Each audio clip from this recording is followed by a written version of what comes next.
नमस्कार. मराठी रोहिणी किचन या आपल्या यूट्यूब चॅनलमध्ये मी तुमचं स्वागत करते.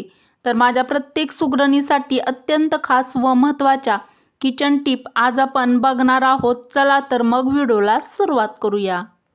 Tip number 1. तळलेले मोदक बनवताना मोदकाच्या पिठात भिजवताना थोडासा रवा व थोडे तेलाचे कडकडीत मोहन घातले तर मोदक खूप जास्त खुसखुशीत असे होतात व ते अजिबात मऊ पण पडत नाहीत.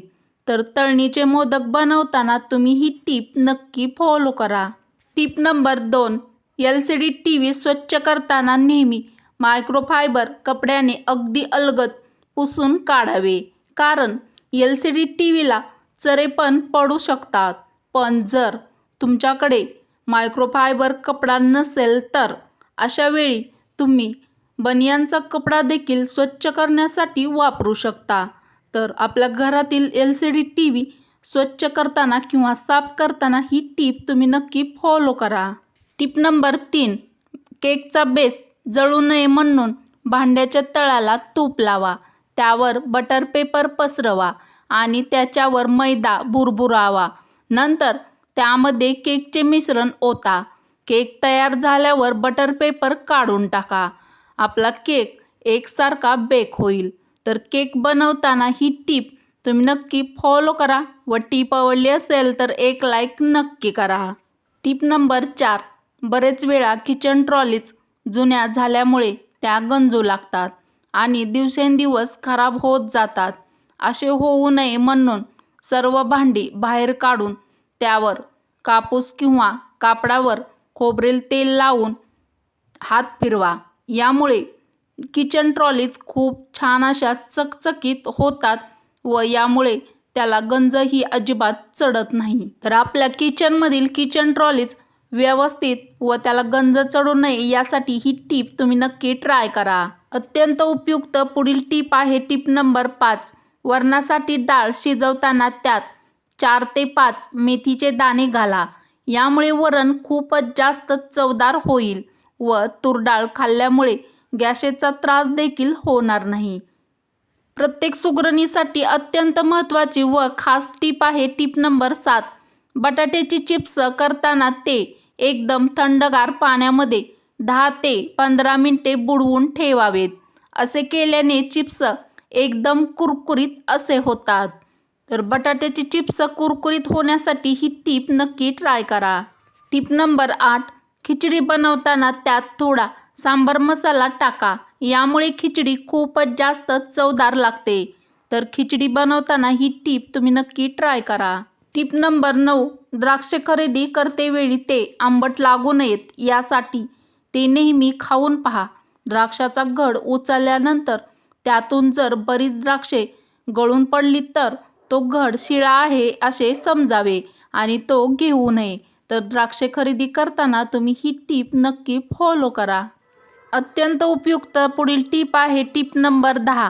ओल्या नारळाच्या करंज्या बनवताना सारण कोरडे फडफडीत करावे.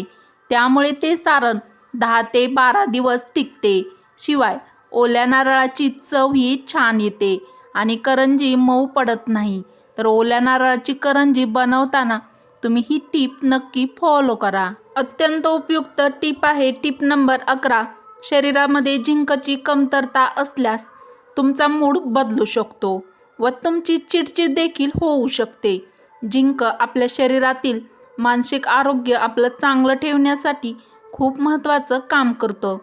झिंकची कमतरतेमुळे तुम्हाला नैराश्याची लक्षणे देखील दिसू शकतात. निरोगी शरीर राहण्यासाठी व आपलं मानसिक आरोग्य व्यवस्थित राहण्यासाठी तुम्ही ही टीप नक्की फॉलो करा व टीप आवडली असेल तर एक लाईक नक्की करा.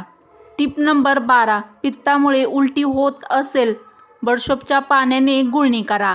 यामुळे आराम मिळू शकतो. पुढील टीप आहे टीप नंबर 13. दुपारी ताक पिणे आरोग्यास उत्तम मानले जाते. त्यामुळे तुम्ही हिवाळ्यात जर ताक पित असाल तर त्यात थोडा ओवा भाजून टाका. अत्यंत उपयुक्त व अत्यंत फायद्याची पुढील टीप आहे टीप नंबर 14. दररोज मनुका खाणाऱ्या व्यक्तींना कोणताही आजार होत नाही. तर निरोगी शरीर राहण्यासाठी तुम्ही ही टीप नक्की ट्राय करा. टीप नंबर 15. बीटरूटची साले चेहऱ्यावर लावल्याने क्रीम लावण्याची गरज भासणार नाही. अत्यंत उपयुक्त पुढील टीप आहे टीप नंबर 16. उंची वाढवायची असेल तर पालकाची भाजी खा, यामुळे उंची वाढते. प्रत्येक गृहिणींसाठी अत्यंत खास टीप आहे टीप नंबर 17. हाताला बोंबील किंवा मासे बनवताना वास लागला असेल तर हाताला बाजरीचे पीठ चोळून हात धुवा, यामुळे हाताचा खराब वास लगेच निघून जाईल. अत्यंत उपयुक्त व अत्यंत खास पुढील टीप आहे टीप नंबर 18. जिऱ्यात थोडी विनेगर घालून खाल्ल्यास उचकी बंद होते. तर तुम्हाला पण उचकी येण्याची समस्या असेल तर ही टीप ट्राय करा. टीप नंबर 19. थंड दुधाऐवजी गरम दूध प्यावे. गरम दूध प्यायल्याने हाडे मजबूत होतात. अत्यंत खास टीप आहे टीप नंबर 20. सकाळी व संध्याकाळी फिरायला जा, फिरल्याने शरीर निरोगी राहते. वरील टीप आवडल्यास मराठी रोहिणी किचन या आपल्या मराठमोळ्या चॅनलला सबस्क्राईब करा, लाईक करा व असेच नवनवीन व छान छान व्हिडिओ तुमच्या मित्रमैत्रिणीला शेअर करायला अजिबात विसरू नका.